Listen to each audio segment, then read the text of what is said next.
Setiap yang tersakiti pasti akan sembuh pada waktunya. Dan setiap yang bersedih akan bahagia pada masanya.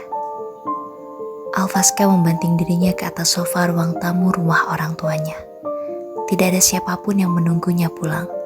Bahkan, pintu gerbang sengaja ditutup oleh Kenzo ayahnya.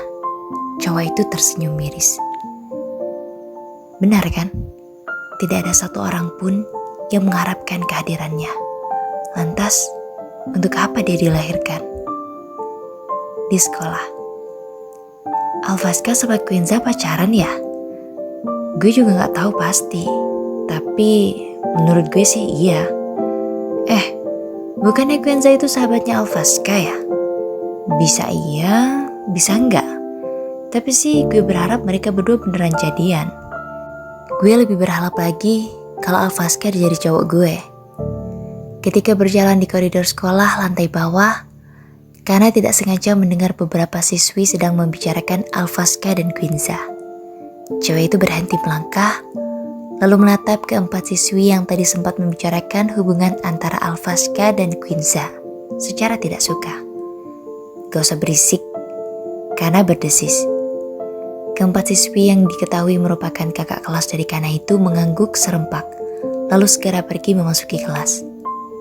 Kana menghela napas kasar, lalu kembali melanjutkan perjalanannya menuju lapangan indoor SMA Lantra.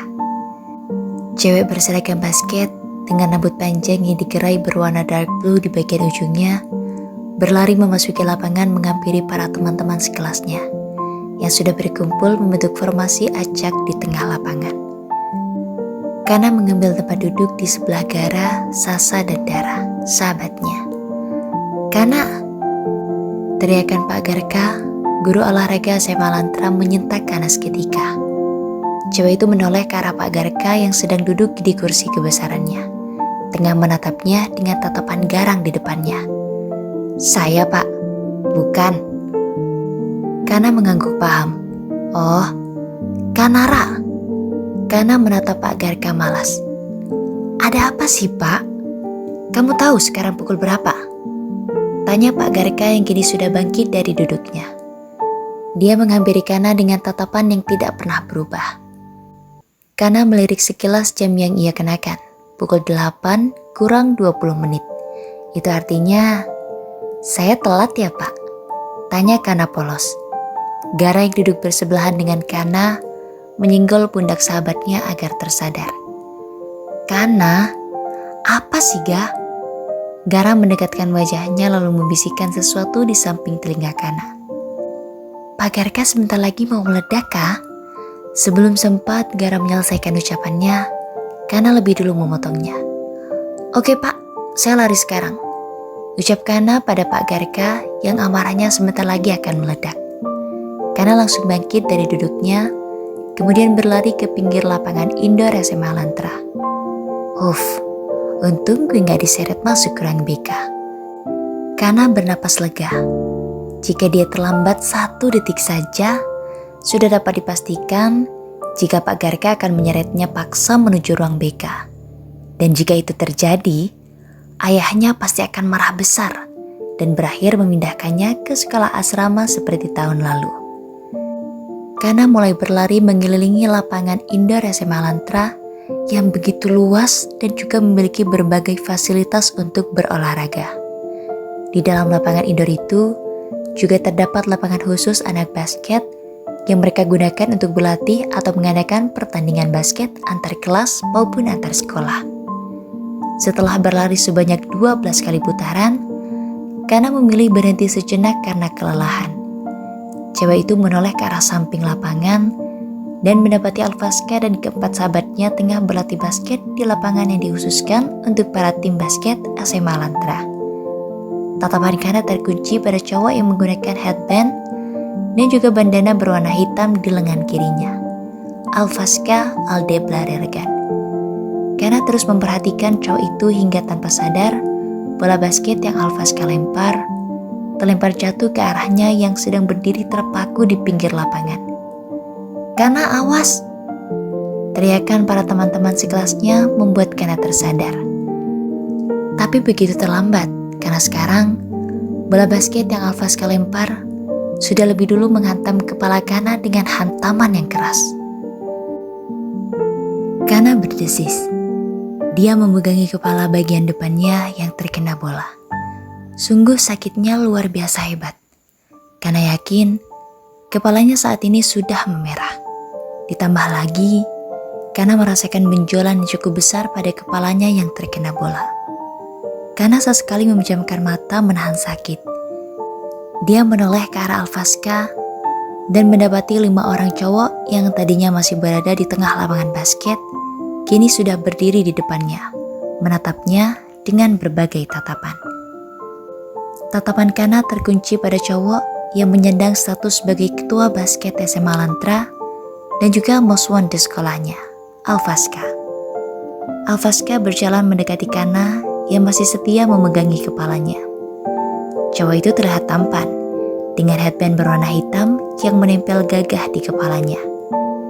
Ketika cowok itu berjalan, dia langsung menjadi pusat perhatian para murid yang sedang berolahraga di tengah lapangan basket indoor SMA Lantra. Siapa yang nyuruh lo berdiri di pinggir lapangan? Desisnya tajam.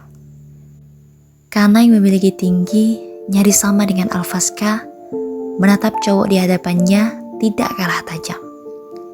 Terserah gue. Kenapa? Masalah buat lo? Masalah banget. Bodoh, gue gak peduli. Kana marah dengan sikap Alfaska. Seharusnya cowok itu meminta maaf, bukan malah mengajak dirinya berdebat. Gara berlari menghampiri Kana yang kini tengah berdiri berhadapan dengan Alfaska. Cowok itu dengan cepat menarik tangan Kana, lalu memeluk sahabatnya dengan sangat erat. Kana gak apa-apa kan? Suara Gara bergetar. Kana menggelengkan kepalanya, masih menatap Alfaska tajam. Gara semakin mengeratkan pelukannya di tubuh Kana. Bibir cowok itu sedikit bergetar menahan tangisan. Gara takut Kana, ayo ke rumah sakit. Gue benar-benar gak apa-apa ya. Kana mencoba menenangkan Gara. Kana melepaskan pelukan Gara pada tubuhnya, lalu mengusap lembut air mata sahabatnya yang mendadak turun. Walaupun umur Gara sudah 16 tahun, tapi sifat Gara tidak pernah berubah. Masih sama seperti Gara yang dulu Kana kenal. Sifatnya kekanakan dan juga begitu overprotektif jika menyangkut sahabatnya, terutama dia dan Devan. Kedua sahabat Kana pun ikut berlari menghampiri mereka yang tengah berdiri di pinggir lapangan. Lo gak apa-apa kan Kak? Tanya Dara dan Sasa khawatir. Kana menggelengkan kepalanya samar. Cewek itu berbalik badan, menatap Alfaska tajam. Loh, minta maaf ke gue sekarang. Alfaska melipat kedua tangannya di depan dada. Gak mau. Kenapa lo gak mau?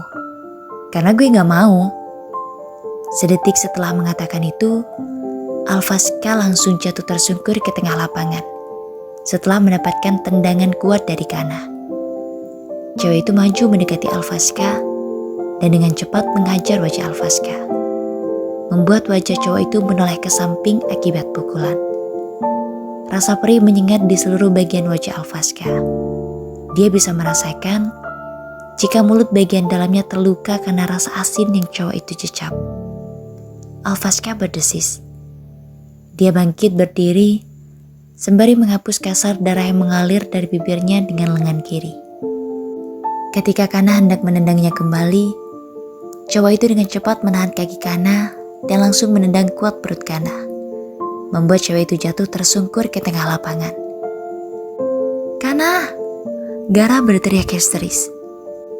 Cowok itu berlari menghampiri Alfaska dan langsung memukul kuat dada Alfaska kesal. Jahat, kenapa Alfa tendang sahabat Gara? Alfaska menahan tangan Gara yang masih sibuk memukul dadanya, layaknya perempuan yang kesal pada kekasihnya. Berisik gak? Para murid yang tengah memperhatikan mereka dari tengah lapangan hanya bisa diam. Tidak berani melerai bahkan memisahkan keduanya. Pak Garka sudah tidak ada di sana. Entah kapan guru olahraga itu menghilang dari tugasnya. Jazi menarik Gara agar mundur dari hadapan Alfaska. Suasana hati cowok itu saat ini sedang tidak begitu baik. Bisa-bisa Alvaska membalas pemukul Gara, atau yang lebih parah bisa membunuhnya. Darkseid, seorang Alvaska Aldebaran elegan, akhir-akhir ini tidak begitu stabil. Udahlah Ga, karena bangkit perlahan dibantu oleh Dara dan Sasa, sahabatnya. Karena memegang pundak kirinya yang dia rasa sedikit terkilir akibat tendangan keras dari Alvaska. Cewek itu memejamkan mata menahan sakit yang teramat sangat pada pundaknya. Dia berjalan menghampiri Gara, lalu menarik sahabatnya itu keluar dari dalam lapangan indoor SMA Lantra, mengabaikan Alvaska dan seluruh murid yang tengah memperhatikannya dengan berbagai tatapan. "Pundak Kana berdarah, Fah," ucap Arkan pada Alvaska setelah melihat darah segar menetes dari sela jari yang Kana gunakan untuk memegang pundaknya yang terluka. Arkan yakin pundak Kana terluka akibat tergores lantai di pinggir lapangan yang sedikit kasar. "Seenggaknya lo peduli sama kondisi Kana, Fah," sambung Raga. Alvaska menoleh menatap Raga tajam. "Kenapa gue harus peduli?